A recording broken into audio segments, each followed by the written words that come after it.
Assalamualaikum warahmatullahi wabarakatuh. Pemirsa TVRI di seluruh Nusantara, selamat datang kembali di acara kita Sarwo Sarwi Pedalangan TVRI.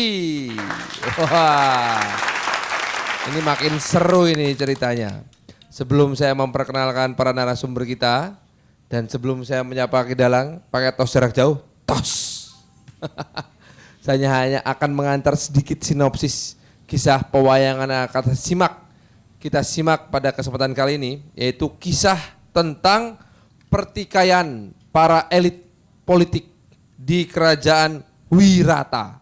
Wah, ada provokasi, ya, ada mencuri kesempatan dalam kesempitan. Nah, ini macam-macam ini. Nah, bagaimanakah sebetulnya kita bisa menarik sebuah kearifan lokal dari kisah pewayangan berikut ini? Saya pikir yang paling ahli tentunya kita langsung saja menuju ke Lawang Sigotaka bersama Kidalang Ki Rohmat Hadiwijoyo. Monggo.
Wah, sayah kananmu Wirata kaya mengkene. Iki eneng Swarawati 3 cacen arep ditanjake. Ayo. Sing neng dhuwur do gendro ben do gendro, sing neng isor ayo seneng-seneng sawetara. Monggo Bu kula nyuwun aja lamis.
Pamundhut niki wau saking Banyumasan, monggo diaturaken ingkang ngabrit Mbak sinten niku? Sinten? Nini Wahinten. Mbak Nini Wahinten. Nggih. Monggo.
Selamat datang di dunia madu rasa.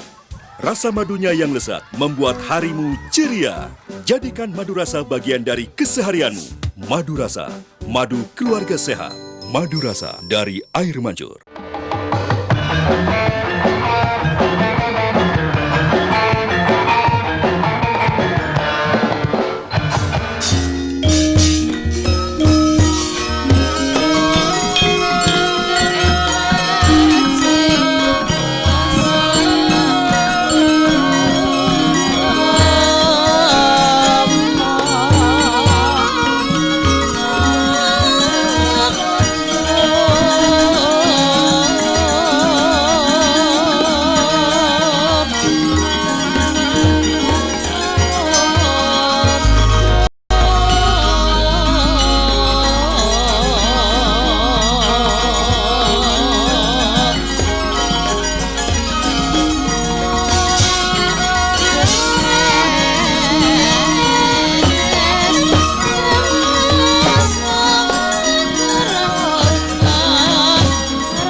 Yaning talaga kadilangan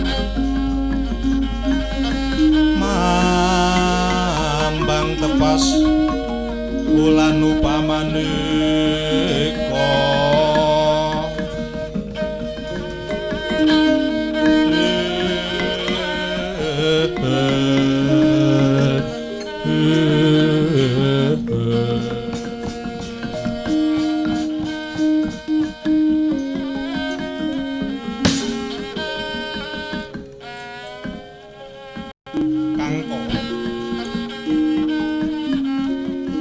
Kinio negaraku kebaing pacoban wiwit saka Yai Kincaka Rupa nalika semana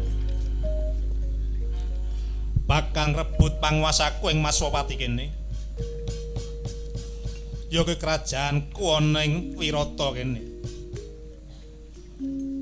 nalika semana Kurawa ambyak awur dibantu Susarma Ratu saka Cedhipura nalika aku kepikut mungsuh aku wis pasrah mati bongkokan rahayune dewa sih ngayomi kelawan jasadku lantaran kridane anak-anakku. Malah aku krung kabar Susarmo mati dening anakku Seto. Duh, sinuwun.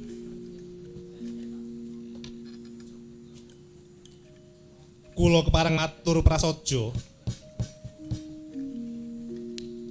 Yektosipun ingkang ngundurake parang muka sanes ingkang putra nanging para abdi paduka. Lho, tenane piye? Inggih sinuwun. Mugi dadosna kawuningan.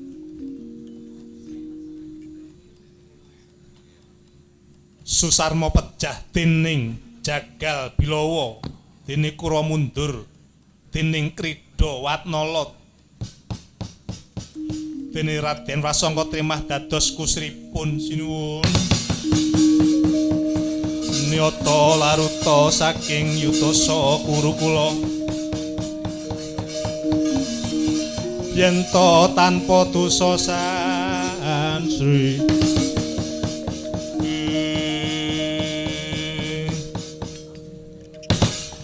Bangsat ora sopan Beja Kangka. Kowe wani ngremehake kelawan anak-anakku. He, lho lak kepruk kecuan dadi apa kowe Kangka?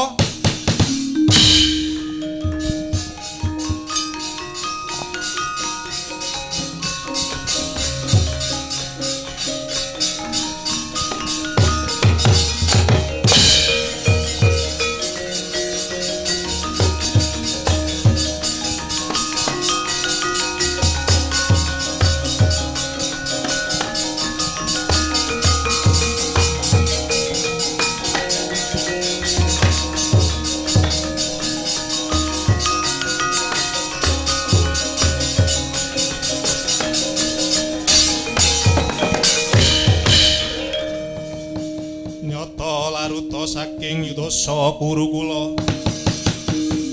Yen to tanpa dosa sansri.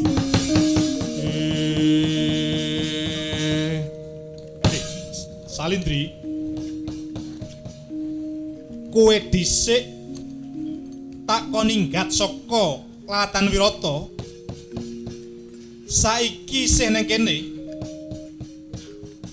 Kaya ngopo getih tok tadhing bokor. Hei Salindri. Sinuwun. Kula aturi menika getih putih sinuwun. Loh, yen kono puntuku Pandhawa ngger padha ngumpul kene ngger.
Selamat datang di dunia Madurasa.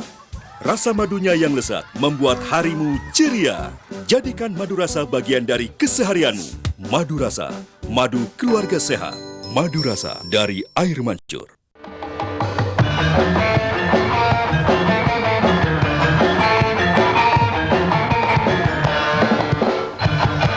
Nah, itulah kisah huru-hara politik di Kerajaan Wirata. Wah, ini kira-kira maksudnya, kalau kata anak-anak muda sekarang, what is the kamsud?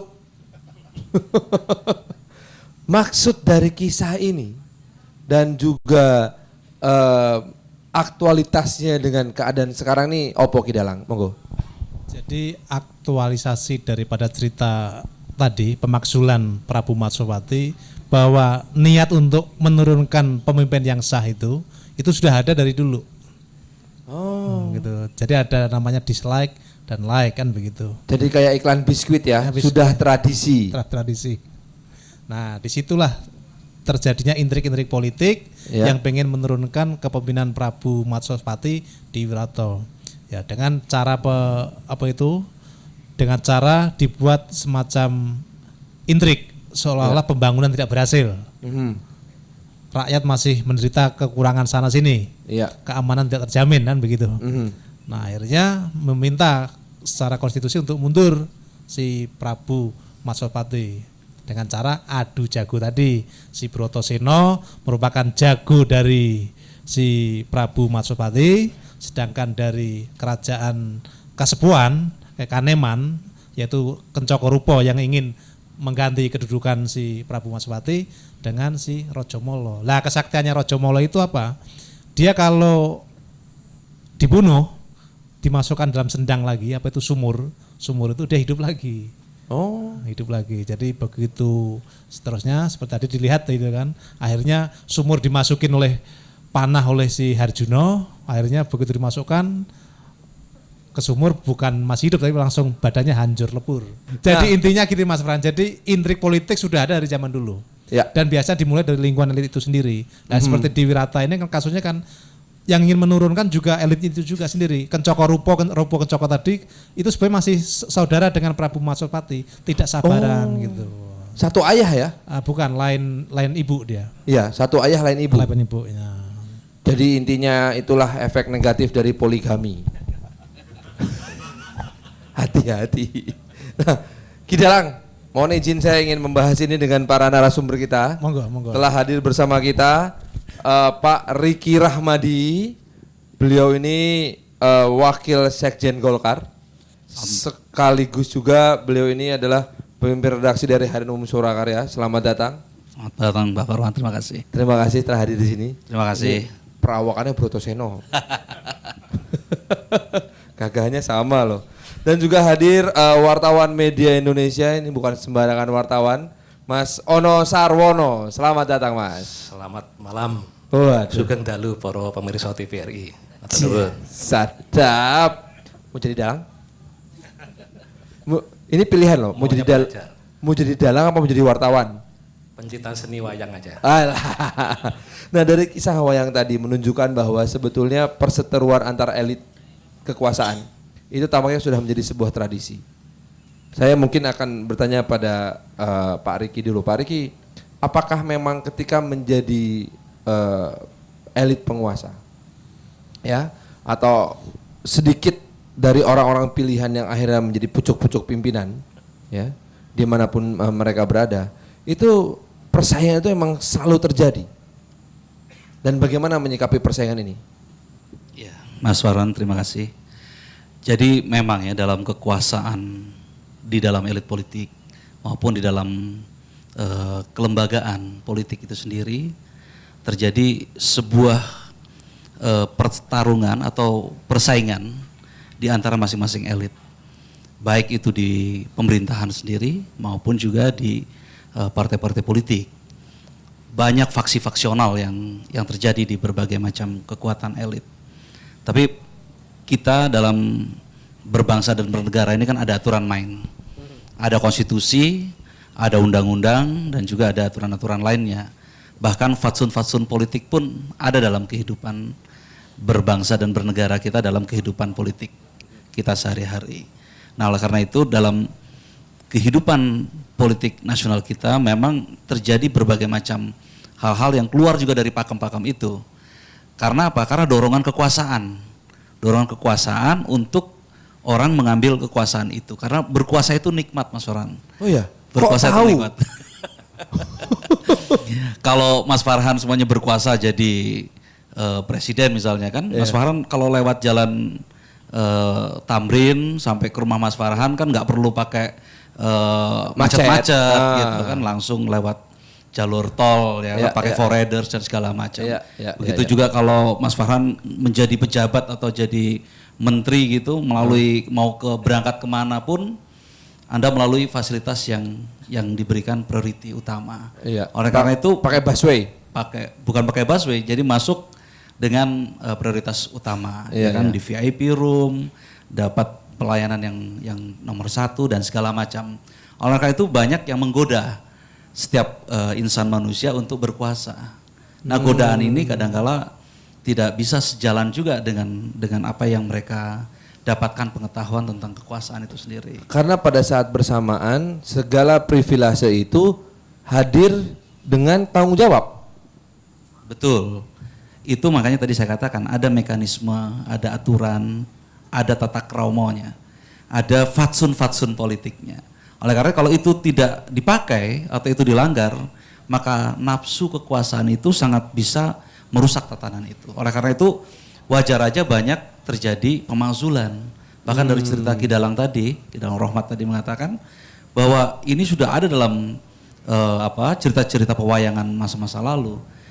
Kalau kita tarik ke dalam permasalahan nasional kita, banyak sekali terjadi bukti-bukti itu.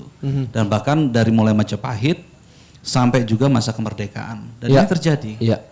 Dan kita lihat kasus G30 SPKI misalnya, itu sebenarnya kan perebutan antara elit politik untuk mendapatkan kekuasaan terhadap satu sama lain. Sehingga terjadi pertarikan antara partai politik, unsur kekaryaan, dan juga dengan kekuatan-kekuatan yang lain, ya kan. TNI diklasifikasi dikelompokkan dalam kelompok kekaryaan pada saat itu, sehingga dimenangkanlah kekuatan yang mewakili aspirasi banyak orang pada saat itu, yaitu TNI dan kelompok kekaryaan ini memenangkan pertarungan itu, sehingga berubahlah sebuah orde dari orde lama menjadi orde baru. Nah, ini sebenarnya kan pertarungan di antara kekuasaan orang-orang yang di lingkaran Bung Karno pada saat itu. Tidak ada yang outsider dari luar lingkaran Bung Karno. Kita tahu Pak Harto, Jenderal Soeharto adalah menteri yang diangkat oleh Bung Karno. Bahkan Aidit pun yang menjadi otak daripada kekuatan kelompok PKI pada saat itu juga orang dekat dari Presiden Soekarno. Jadi sebenarnya betul yang Ki Dalang Rohmat bilang tadi, bahwa memang pertarungan itu ada di lingkaran dalam. Bahkan kalau kita mau tarik lebih dekat lagi ke zaman reformasi. Reformasi kemarin 97 itu kan sebenarnya pertarungan orang-orang di lingkaran dekat Pak Harto semua. Pak Habibie yang menjadi elemen kekuatan reformasi pada saat itu adalah bagian juga dari lingkaran kekuasaan Pak Harto pada saat itu. Bahkan menantunya Pak Harto, Pak Prabowo yang akhirnya diberhentikan dari tugas militer adalah bagian dari keluarga terdekat. Jadi sehingga kalau kita mau lihat pemakzulan ataupun perebutan kekuasaan di lingkaran kekuasaan itu adalah orang-orang yang ada di lingkaran si penguasa itu sendiri.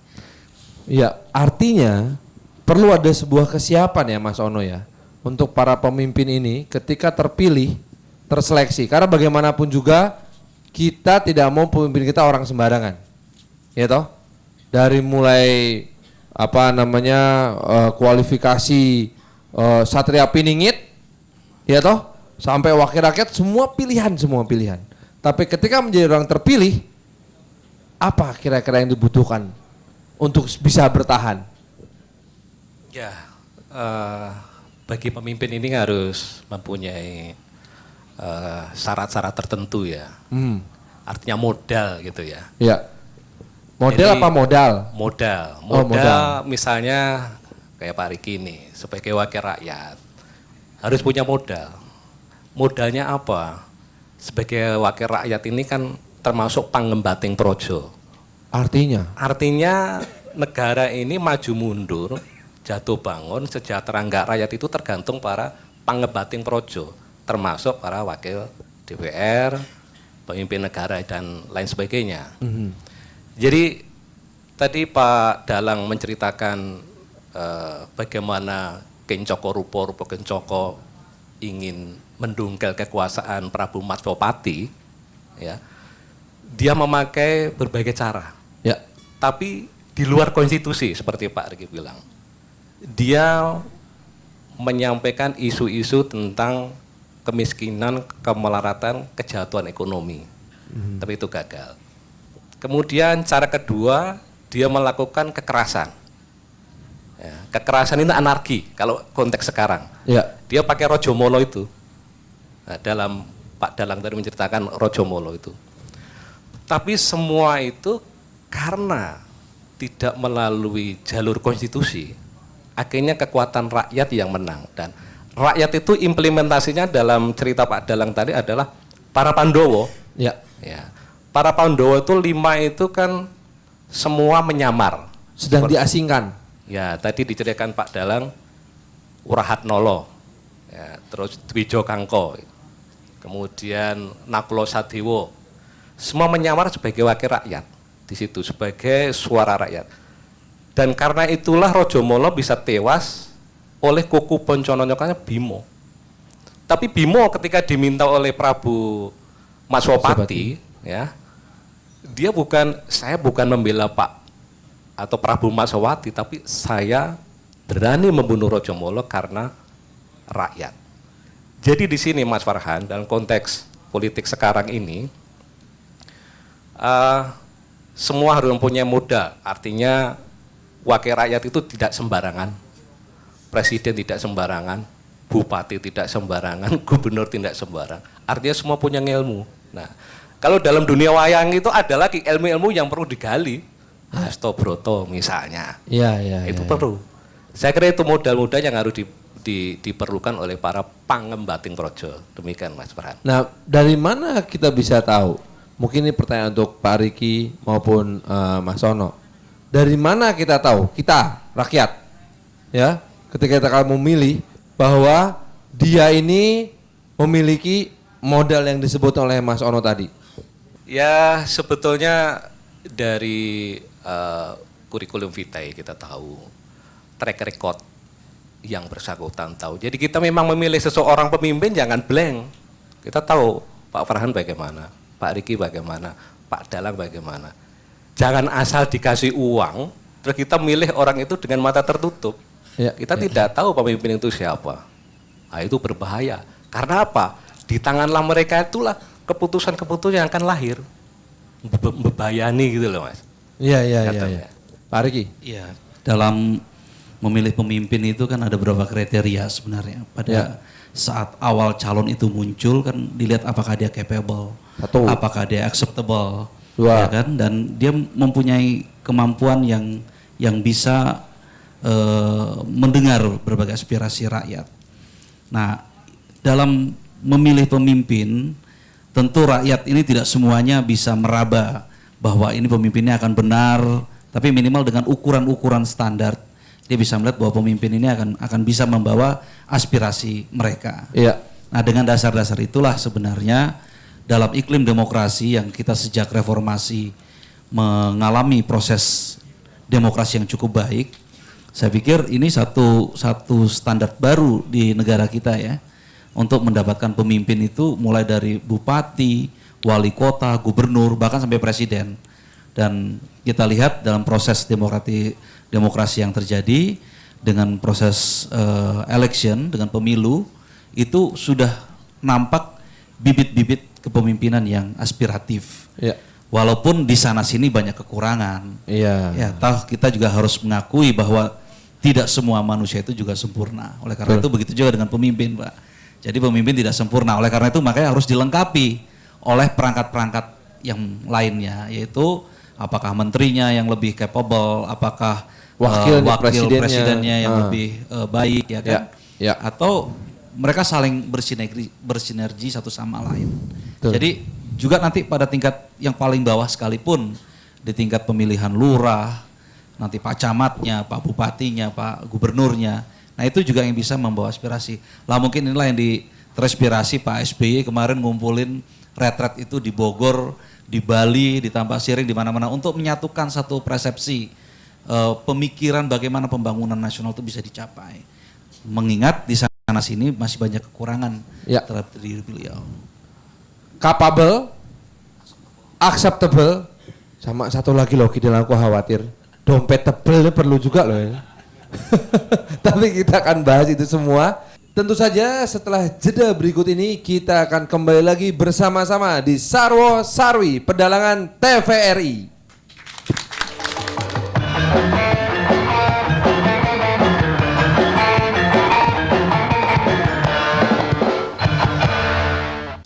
Selamat datang di dunia madu rasa.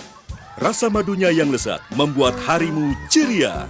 Jadikan madu rasa bagian dari keseharianmu. Madu rasa, madu keluarga sehat. Madu rasa dari air mancur.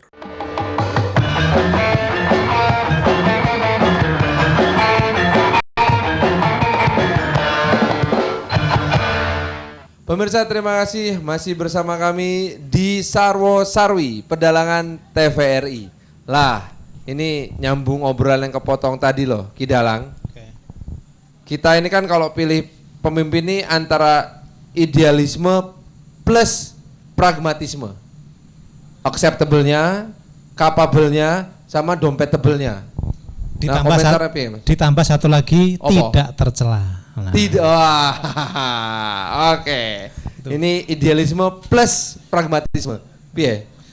Sebetulnya boleh-boleh saja dompet tebal, tapi jangan diekspos dalam pemilihan apa itu sebuah kepala negara atau kepala pemerintahan, karena begitu uang bicara di sini itu akan destruktif sistem demokrasi yang sudah tertanam tadi. Gitu, karena semua akan dibeli tadi. Akhirnya kalau begitu jadi pangembateng projo kata Mas Ono tadi, itu hitung-hitungan kalkulatornya, aku keluar konstituen sekian, uang kopi sekian, kalau jadi 5 tahun harus mengumpulkan sekian, matematika jalan. Nah, jadi tadi acceptable tapi dilandasi dengan kabudayaan dan ilmu yang mumpuni. Kan begitu. Ya. Saya pikir itu sangat masuk akal. Karena bagaimanapun tanpa ilmu yang mumpuni, ya, kredibilitas seorang pemimpin layak dipertanyakan. Nah, sekarang kalau bicara soal persaingan, Mas Ono maupun Pak Riki, ini pertanyaan yang sama untuk Anda berdua.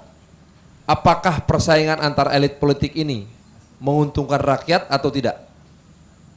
Ya, Mas Farhan, dimanapun kekuasaan itu pasti ada persaingan. Ya. Jangankan pada aspek kekuasaan, pada aspek yang lain pun terjadi persaingan-persaingan bisnis dan lain sebagainya macam. Cuman itu tadi yang saya katakan, bahwa dalam persaingan, dalam perebutan kekuasaan itu harus memperhatikan prinsip-prinsip dasar yang ada, yaitu konstitusi harus diemban dengan baik, aturan-aturan main, fatsun-fatsun yang ada juga harus diperhatikan. Kalau tidak tentu dampaknya pada rakyat.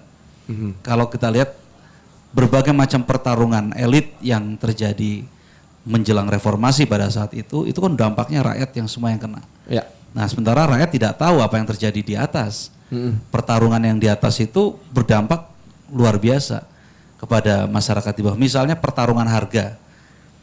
Kenaikan TDL misalnya kemarin itu, apakah betul itu semata-mata hanya kesalahan hitung? Atau tidak ada sabotase politik misalnya. Nah, sehingga kita bisa lihat terjadi kenaikan harga yang membumbung tinggi. Nah, implikasinya kepada siapa? Rakyat. Pada rakyat tentunya. Tetapi siapa yang menikmati pertarungan ini kan juga akhirnya menjelekkan pemerintahan yang ada sekarang. Bahwa ini kelolanya tidak dengan baik, tidak dengan aturan yang benar. Sehingga pertarungan-pertarungan inilah yang menyebabkan jangan sampai rakyat itu menjadi menderita. Begitu Kidalang kira-kira yang Mas Ono, monggo mau menambahkan mungkin. Saya sepakat dengan Pak Riki. Jadi yang perlu kita pegang itu adalah aturan, undang-undang dan konstitusi. Persaingan itu sehat dan persaingan itu memang semestinya harus ada, karena dengan persaingan itu kan akan ketahuan mana yang baik dan mereka yang baik itulah yang pantas kita pilih. Nah, persoalannya adalah mari ya anak bangsa kita ini kita sudah memilih sebuah sistem negara demokrasi dan inilah semua anak bangsa mempunyai kesempatan untuk bersaing, ya, bersaing tapi dengan seperti Pak Riki bilang koridornya konstitusi, ya, jangan sampai dengan cara-cara yang seperti dilakukan oleh Kencoko Rupo Kencoko, Rojo Molo itu permainan kasar. Menghalalkan segala cara. Menghalalkan cara yang akhirnya atau bahasa Jawanya tundone itu rakyat yang akan menderita. Ya. Saya kira itu Mas Farhan. Nah, kalau bicara tentang bagaimana keuntungan atau advantage yang diambil oleh rakyat dari persaingan ini adalah bahwa persaingan akan melahirkan yang terbaik. Itu kita percaya betul semuanya. Tinggal masalahnya sekarang, apakah aturan ini dijalankan dengan sebenar-benarnya atau sebaik-baiknya oleh para pelaku persaingan ini. Batasannya siapa? Hakimnya siapa? Kalau di sepak bola ada Jimmy Napitupulu, ya kan? Wasit favorit di Liga Super Indonesia. Kalau dalam persaingan politik siapa hakimnya? Berhak mewasiti yaitu adalah Mahkamah Konstitusi. Sepanjang Mahkamah Konstitusi tidak menyatakan bahwa apa yang dilakukan oleh pemimpin tersebut melanggar ketentuan undang-undang, maka tidak dapat dimakzulkan. Dalam undang-undang, dalam konstitusi juga diatur berbagai macam proses pemakzulan itu. Bukan tidak diperbolehkan, boleh, tetapi ada aturan mainnya. Ada prinsip-prinsip yang harus dilalui. Oleh karena itu jangan sampai perubahan kekuasaan itu merugikan juga masyarakat banyak. Oleh karena itu wasitnya yaitu udah jelas. Kalau konstitusi wasitnya ada di Mahkamah Konstitusi. Kalau persoalan-persoalan hukum yang berkaitan dengan perdata, pidana segala ada Mahkamah Agungnya. Kalau persoalannya adalah masalah-masalah berkaitan dengan hal-hal yang berkaitan dengan legislasi, dengan budgeting dan segala macam itu dibahas di Parlemen, di gedung kura-kura, yaitu di DPR. Gitu loh Mas Ana. Iya. Saya nambahin ya. Monggo Mas Ono. Jadi kalau sepak bola wasit, Ya. jelas itu referee yang kemudian kalau sistem tata negara kita udah sepakati Mahkamah Konstitusi, itu jelas. Jadi itulah negara kita. Jadi kita semua harus legowo ya, artinya berjiwa besar. Kalau sistem sudah dibangun demikian, kita semua harus patuh. Ya, jangan sampai contoh di sepak bola itu yang dipercaya memimpin wasit, yang memimpin itu wasit. Iya. Tapi kan kadang-kadang orang ikut campur tangan, wasitnya dikebukin, suruh ganti. Itu nggak boleh. Kalau itu terjadi di negara kita, artinya wasitnya Mahkamah Konstitusi, kita harus percaya. Apapun itu harus kita ikutin. Pak Riki tadi bilang mengikat, ya. Kalau tidak, nanti kita demo, Mahkamah Konstitusi harus dibikini, harus gerakan-gerakan yang di luar ini akan mengganggu sistem demokrasi kita. Memang demokrasi itu mahal dan demokrasi itu harus dilandasi dengan legowo. Ya. Kalau memang sudah begini ya oke. Tatanannya bagaimana? Kalau perebutan kekuasaan untuk menjadi pemimpin 5 tahun ya 5 tahun itu kita sepakati. Jangan di jalan kita ngongkrek gitu. Itu membuat pendidikan politik tidak baik. Begitu Mas Farhan. Ada satu titik kebersamaan, titik di mana ada kesepakatan bersama, jangan diganggu-gugat. Satu titik itu. Nah, dalam menentukan titik itu,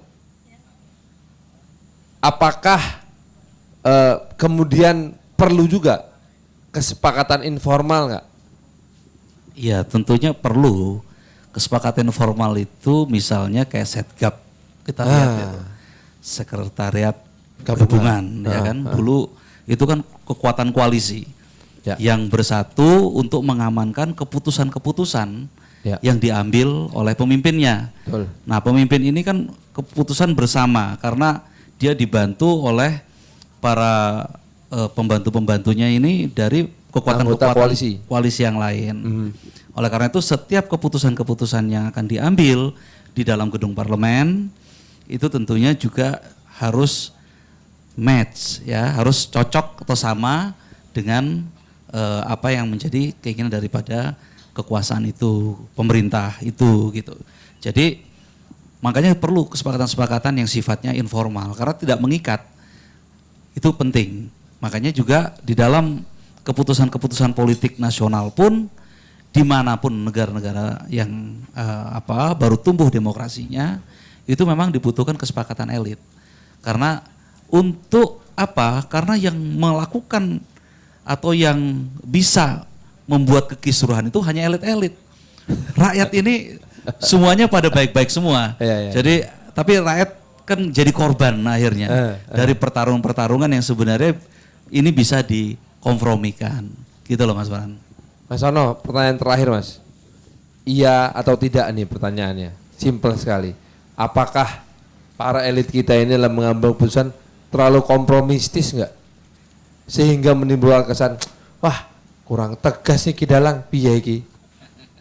Iya, saya kira masyarakat rakyat tahu semua lah ya. Karena itulah artis Ponggarjatmo harus naik ke atap. DPR harus menulis adil, jujur, tegas. Itu suara rakyat itu jelas. Jadi pemimpin itu ya harus begitulah. Kalau miar-miur, maju mundur, kapan selesainya? Ya, kasus-kasus yang dihadapi rakyat misalnya soal LPG gitu. Ini kan sebetulnya kan persoalan ini negara loh. Persoalan yang gampang sebetulnya. Ya. Cuma maju mundur nggak tegas. Nggak simultan gitu loh. Ya. Kemudian juga mengenai harga bahan pokok tadi itu. Ya. Negara itu mempunyai kekuatan. Bisa itu mengatur itu. Tapi kalau tidak tegas, artinya tidak saklek gitu, persoalan ini jadi kedowo-dowo gitu. Nah, kalau sampai kedowo-dowo itu bisa digunakan oleh lawan politiknya untuk main di situ gitu. Main di situ gitu. Itu berbahaya. Jadi nek wis pemimpin apalagi begini, maaf ya, Pak SBY ini kan dipilih oleh 60% rakyat kita. Sebuah kekuatan dasar menurut saya di dunia internasional ini belum ada loh seorang pemimpin yang dipilih 60%. Legitimasinya sebegitu besar. Legitimasinya begitu besar. Jadi kendel wae gitu loh, jangan ragu-ragu. Tek. Saya kira itu yang harus dilakukan. Terima kasih Mas Ono. Terima kasih Pak Riki. Kidalang, ini artinya elit politik ini kalau menurut saya harus tahu diri. Ya. Karena bagaimanapun juga persaingan apapun itu, adu ilmu apapun itu, kalau ternyata manfaatnya tidak ada untuk rakyat, pada akhirnya kita bertanya untuk apa. Ya. Dan Kidalang mungkin akan memberikan tambahan terakhir, monggo. Ada dua itu. Jadi seorang pemimpin terus bisa kapan mengatakan tidak dan kapan mengatakan iya. Itu dua itu aja cukup. Tapi tegas. Kan itu. Kapan saya harus berbuat no dan kapan saya harus yes. Karena ada satu contoh cerita ini di kasus Nanan Surakarta di Ningrat. Kebetulan Mas Riki kan juga Kiai itu Penggungan ya kan. Dapat gelar. Itu di situ itu dulu ada Parlambang. Jadi di Rodemeto itu gajah itu mati dicancang diikat di pohon sidoguri. Sidoguri itu apa? Suket, rumput gitu loh. Jadi bisa bayangkan gajah besar matinya kok cuma diikat di rumput. Itu suatu perlambang bahwa suara rakyat yang sudah begitu banyak itu kalau nggak disalurkan, jangankan cuma gajah, bisa digulung, bisa mati gitu loh. Itu Mas. Dan tentu saja para pemimpin mudah-mudahan suara ini bisa terdengar, walaupun terdengar hanya sebuah bisikan, tapi kalau bisikan 240 juta rakyat Indonesia akan menjadi sebuah teriakan. Mudah-mudahan ini didengar. Terima kasih. Terima kasih. Dalang, matur nuwun, tos jarak jauh, tos. Dan juga terima kasih untuk hadirin yang ada di sini, pemirsa di seluruh Nusantara. Mudah-mudahan apa yang kita tampilkan di Sarwo Sarwi Pedalangan TVRI ini bisa memberikan manfaat tidak hanya yang ada di sini, tapi juga seluruh pemirsa di seluruh Nusantara. Saya Farhan, ucap salam. Wassalamualaikum warahmatullahi wabarakatuh.